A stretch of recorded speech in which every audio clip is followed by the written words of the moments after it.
जय हिंद दोस्तों। आज जिस टॉपिक को हम कंप्लीट करेंगे वो है लेबर रिफॉर्म 2025 वाले। हमने पहले भी इसे कंप्लीट किया है पर कुछ और नए पॉइंट्स आए उनको हम अच्छे से देखेंगे कि जो लेबर रिफॉर्म हुए मतलब कि पहले करीबन में 29 लॉज थे जो लेबर के और इंडस्ट्री को लेकर के बनाए गए थे, लेकिन अब वो मिला करके कुल मिला करके 4 कोड में कन्वर्ट कर दिया है ताकि क्या हो गया, थोड़ा सा उनको पढ़ना आसान हो जाता है। चाहे वो कोर्ट हो या फिर इवन खुद गवर्नमेंट हो, उन्हें भी कोर्ट पढ़ने में आसानी होगा इस लॉ वगैरह को। और कन्फ्यूजन वगैरह सारा का सारा ख़त्म कर दिया था गवर्नमेंट ने, उनका ये कहना था मतलब कि लॉ को सिंप्लीफाई कर दिया है। जो गिग इकोनॉमी है उसको भी कवर किया फर्स्ट टाइम। गिग इकोनॉमी मतलब कि जैसे ओला उबर के राइडर होते हैं ना, जैसे ओला कंपनी है, जोमेटो है, वहाँ पे एक लड़का काम कर रहा है ना, तो जोमेटो का मालिक क्या कहता है, दीपेंद्र गोयल क्या कहता है कि ये जो लड़का हमारे काम करता है ना, मैं इसको अपना वर्कर नहीं मानता हूँ। तो ये क्या हो जाएगा, इसको बोलते हैं ये गिग वर्कर है, ये गिग वर्कर है। अच्छा, इससे फ़ायदा क्या होता है और क्या नुकसान होता है भाई? जो दीपेंद्र गोयल जोमेटो वाला है वो कह रहा है कि जो मेरे यहाँ लड़के काम करते हैं ना बाइकों पे, उनको मैं अपना वर्कर नहीं मानता हूँ। तो मतलब ये वर्कर नहीं तो इसको पीएफ वगैरह कुछ भी नहीं मिलेगा। लेकिन इस बार क्या हुआ है, इस लेबर रिफॉर्म के हिसाब से इन गिग वर्कर्स को भी कवर किया गया है और वर्कर में कितनी सेफ्टी मिली गई है वो भी हम देखेंगे, और एम्प्लॉयर को कितनी फ्लेक्सिबिलिटी मिली है उसको भी हम समझेंगे। एम्प्लॉयर मतलब कंपनी का मालिक, वर्कर मतलब जो कंपनी में काम करते हैं। बात समझ में आ गया? हम कंटेक्स्ट देखते हैं पहले कि क्या हुआ है कि 21 नवंबर को गवर्नमेंट ने क्या किया कि 4 लेबर कोड को इम्प्लीमेंट किया है। मतलब क्या पहले भारत में कोई भी लेबर के कानून नहीं थे? बिल्कुल गलत बात है। पहले 29 लॉ बने हुए थे लेबर के, लेकिन बिखरे बिखरे थे। जैसे कि एक लॉ था जो वेज से बात करता था, एक लॉ इस तरह जो पेंशन की बात करता था, एक लॉ इस तरह था जो कि पेमेंट की बात करता था कि तनख्वाह मिलेगी ना, वो कैसे मिलेगी, कैश में मिलेगी, यूपीआई से मिलेगी, क्या मिलेगी। तो मतलब कि अलग अलग लॉ बने हुए थे। तो इनको सबको कन्वर्ट करके 4 बेसिक लेबर कोड बना दिया उनको। चाहे अपन लेबर लॉ बोले या लेबर कोड बोले, पर गवर्नमेंट ने कोड बोला तो हम कोड बोलेंगे। बात समझ में आ गई सर? 4 लेबर कोड को इम्प्लीमेंट किया है। पहला कौन सा है? Code and wages.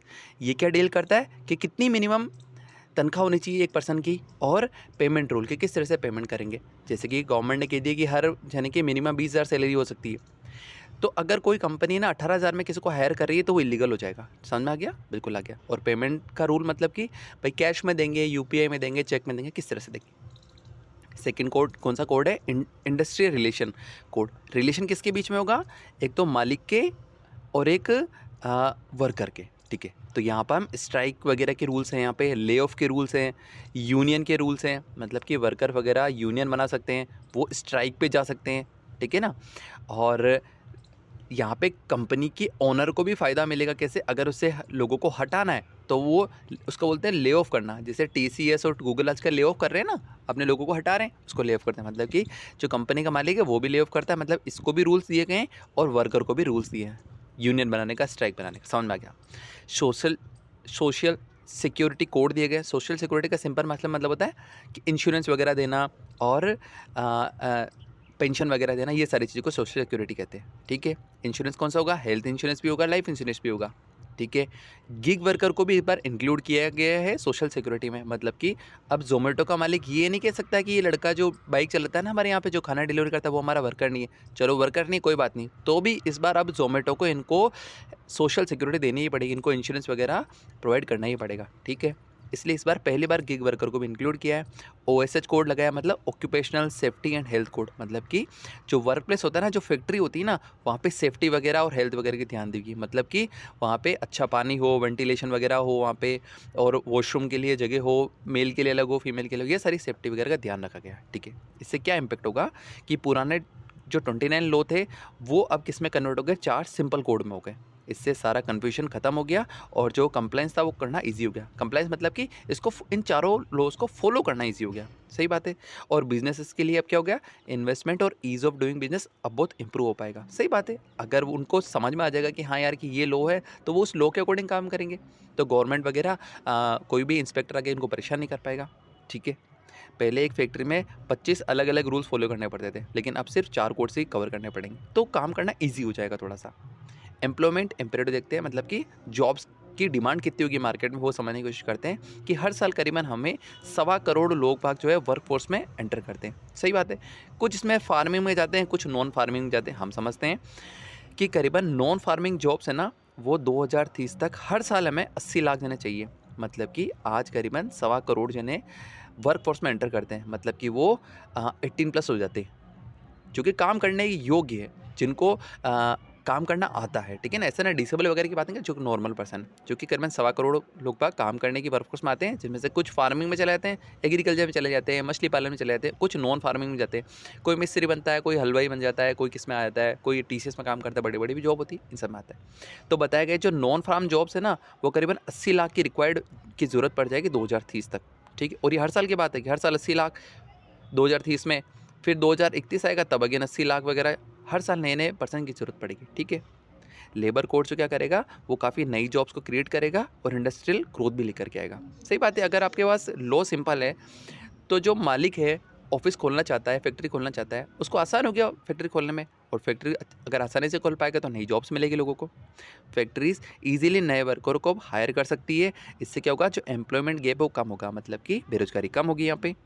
लेकिन जो लेबर यूनियन है ना, जो कि वर्कर है, उनको कंसर्न है, उनको काफ़ी फिक्र है, वो हम देखते हैं यहाँ पे। लेबर यूनियन के कंसर्न ये है कि ये जो पूरे के पूरे कोड बनाए ना, जो नए के नए 4 कोड है, वो पूरे के पूरे प्रो एम्प्लॉयर है, मतलब कि वो फैक्ट्री को ज़्यादा पक्ष लेते हैं उनकी तरफ, मतलब वो फैक्ट्री को उनसे मज़ा आ रहा है और हमें नुकसान है। फैक्ट्री और वर्कर की बात करूँ तो फैक्ट्री का जो ओनर है ना, जो मालिक है, जैसे मुकेश अंबानी साहब, उनको तो मज़ा आएगा, लेकिन जहाँ उनके काम करते हैं ना मजदूर, उनको मज़ा नहीं आएगा। ऐसा लेबर यूनियन के लिए उन्होंने क्या कहा है कि ये जो लेबर कोड उसने इग्नोर किया है, जो 2002 के अंदर प्रो वर्कर सजेशन थे, उन सबको इग्नोर कर दिया। मतलब कि आप इजीली किसी को भी फायर नहीं कर सकते हो, ठीक है। फायर करोगे तो आपको कुछ पेमेंट देना पड़ता है, वो सारी चीज़ें होती है ना, इनको थोड़ा डाइल्यूट कर दिया इन नए वाले कोड्स के अंदर में। इसीलिए लेबर यूनियन के लिए कि यार हमें तो आसानी से निकाल सकती है और बहुत सारी चीज़ें कर सकती। वो क्या क्या चीज़ें हैं, क्या क्या इग्नोर कर दिया गया। पहला क्या है, हायर एंड फायर को बहुत फ्लेक्सिबल कर दिया है, मतलब कि अब किसी को भी इजीली हायर कर सकते हैं और किसी को भी इजीली भी फायर कर सकते हैं। हायर मतलब नौकरी पर रखना, फायर करना मतलब नौकरी से बाहर निकालना। पहले क्या होता था ना कि अगर किसी को फायर करना पड़ता था तो अगर बड़ी कंपनी है ना तो उसको गवर्नमेंट से परमिशन लेनी पड़ती थी, तब जाके किसको फायर कर सकता। लेकिन हम इन चीज़ों को काफ़ी डाइल्यूट कर दिया है इस नए कोड्स में। और क्या है यहाँ पे, जो फिक्स टर्म एम्प्लॉयड था, ये नई चीज़ आएगी। फिक्स टर्म मतलब कि कॉन्ट्रेक्चुअल बेसिस। पहले तो गवर्नमेंट ही कॉन्ट्रैक्ट पे जॉब देती थी, बिल्कुल देती, आज भी देती कॉन्ट्रैक्ट वगैरह। जिससे आप नगर पालिका जाएंगे या फिर पंचायत भवन जाएंगे ना, तो वहाँ पे बहुत सारे कॉन्ट्रैक्ट पे लड़के काम करते रहते हैं। कॉन्ट्रैक्ट के लिए भी अलग से एग्जाम होता है, लेकिन वो एग्जाम इजी होता है और फिक्स सैलरी होती है, ठीक है। और वो की वही चीज़ इन्होंने अब कॉर्पोरेट में भी कर दी कि प्राइवेट सेक्टर में भी अब ये कॉन्ट्रैक्ट बेसिस पे जॉब मिलेंगे।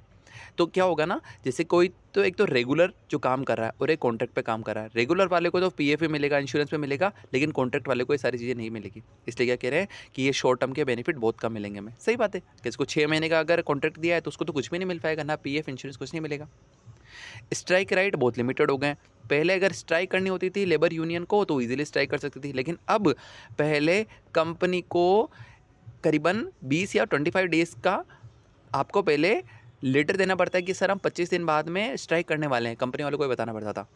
तो ये तो सडन जो प्रोटेस्ट करते थे वो अब मुश्किल हो गया। क्यों, आपको पहले लेटर लिखना पड़ेगा कंपनी ओनर को। ये चीज़ तो गलत है ना। अगर किसी को अपना विरोध जताना है तो वो पहले परमिशन थोड़ी मांगेगा, वो तो सीधा विरोध जताएगा। लेकिन यहाँ पे डाइल्यूट हो गया लेकिन ये भी। लेकिन और जो गिग वर्कर है उसको सोशल सिक्योरिटी मिलेगी, ये बात तो सही है, लेकिन वो कब मिलेगी अभी तक भी वो अनक्लियर है, क्लियर नहीं बताया गया इसके अंदर, ठीक है। जैसे कि अगर रवि है वो फिक्स टर्म वर्कर है, मतलब कि कॉन्ट्रैक्ट पे काम कर रहा है, तो उसको परमानेंट बेनिफिट, जैसे जो परमानेंट बेनिफिट है उसको बिल्कुल नहीं मिलेंगे, जैसे कि इंश्योरेंस नहीं मिलेगा इसको, PF वगैरह ऐसा कुछ भी नहीं मिलेगा, ठीक है। तो अगर गवर्नमेंट ये कहते कि नहीं हम तो कॉन्ट्रैक्ट लेके ही नहीं आएंगे प्राइवेट में, तो सबको रेगुलर वाला ही हायर करना पड़ता था, ठीक है। अगर रेगुलर हायर करेंगे तो इंश्योरेंस और PF वगैरह सब कुछ मिलेगा, लेकिन गवर्नमेंट ने कहा नहीं, अब कॉन्ट्रैक्ट में भी कर सकते हैं। इसीलिए लेबर यूनियन थोड़ी सी डरी भी यहाँ पे, ठीक है। लेकिन अब क्या हो रहा है ना कि जो वर्क है उसका पूरा का पूरा नेचर चेंज हो रहा है।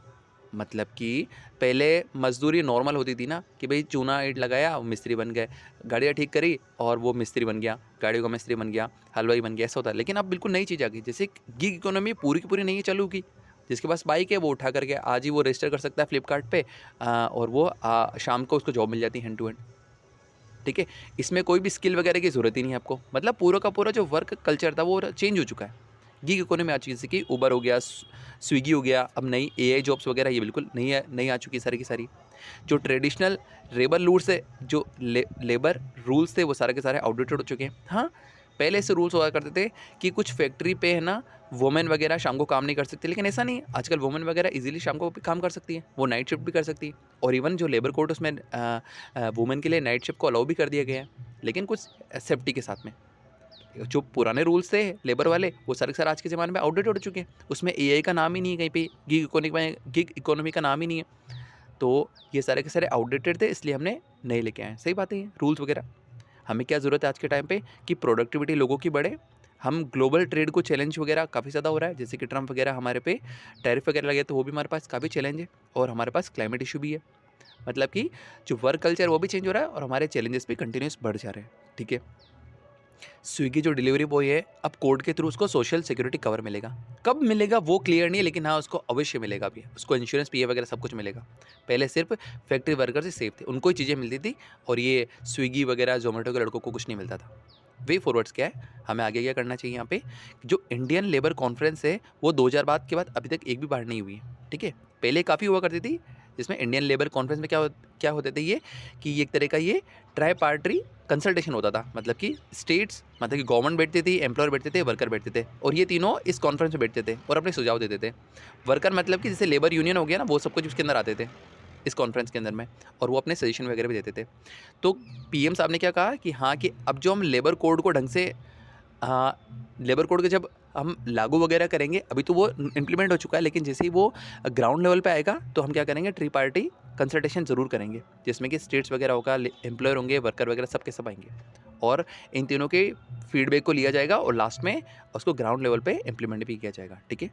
एडिटोरियल के क्या सजेशन है यहाँ पे, इसमें बताया गया है कि स्मूथ इम्प्लीमेंटेशन होना चाहिए। मतलब कि जो लेबर कोड है वो इस तरह से बने कि उनको बेनिफिट मिले, चाहे वो वर्कर हो चाहे वो एम्प्लॉयर है। क्योंकि देखो, अगर हम सारे वर्कर को बेनिफिट दे देंगे ना, कि भाई कि इनको कभी बाहर नहीं निकाल सकते, इनको ये कभी भी स्ट्राइक कर सकते हैं, तो जो फैक्ट्री का मालिक है वो परेशान हो जाएगा। वो लास्ट में क्या करेगा, दुकान बंद कर देगा, अपनी फैक्ट्री बंद कर देगा कि चलो हटाओ। लेकिन हमें सबका ध्यान रखना है, इसलिए स्मूथ इम्प्लीमेंटेशन होना चाहिए। वर्कर के जो कंसर्न है उनको एड्रेस करना चाहिए, और प्रोडक्टिविटी को हमको मेंटेन करना चाहिए।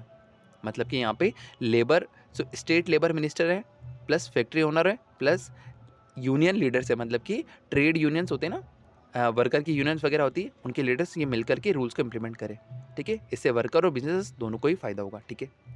टेक अवे देखते हैं हमने क्या सीखा यहाँ पे। जो लेबर कोड्स है वो सिंपल कर दिए गए हैं, उससे क्या होगा, अगर रूल सिंपल हो गए तो फैक्ट्री इजीली एस्टेब्लिश हो जाएगी। तो यहाँ पे जो एम्प्लॉयमेंट ज़्यादा होगा यहाँ पे, और मॉडर्न वर्क को भी यहाँ पे कवर किया गया, जैसे कि गिग वर्कर वगैरह, एआई सबको कवर किया गया है। सेकंड क्या रिस्क क्या है, कि जो वर्कर है वो कह रहे हैं कि ये पूरा का पूरा कोड है ना, ये एम्प्लॉयर के प्रो है। मतलब कि एम्प्लॉयर को फ़ायदा पहुँचाता है, हमें नुकसान पहुँचाता है, और वर्कर के राइट्स यहाँ पे काफ़ी इफेक्ट हो रहे हैं। ठीक है। सॉल्यूशन क्या होगा, कंसल्टेशन, जो बताया था कि यहाँ पे इंडियन लेबर कॉन्फ्रेंस होने वाली है, उसमें ट्री पार्टी कंसल्टेशन हो और केयरफुली इम्प्लीमेंटेशन हो। ठीक है। अगर कोड प्रॉपरली इम्प्लीमेंट होगा तो रमेश जो कि वहाँ पे वर्कर था, और किशोर जो कि यहाँ पे फैक्ट्री ओनर था, तो वर्कर को सैलरी भी टाइम पे मिलेगी, और इसका सेफ वर्क रहेगा, इसको कभी भी हायर एंड फायर इजी नहीं होगा ये, अगर इंप्लीमेंटेशन सही हुआ तो।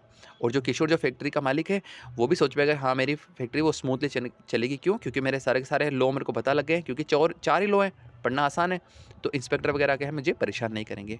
हम यहाँ पर लेबर लॉ को समझे, 4 लेबर लॉ जो सिंपल है, सेफ है, मॉडर्न वर्क को कवर करता है, जॉब्स बढ़ा देगा, पर वर्कर की राइट्स को भी हमें यहाँ पे देखना पड़ेगा कि वो हार्म तो नहीं होने कहीं। Thank you.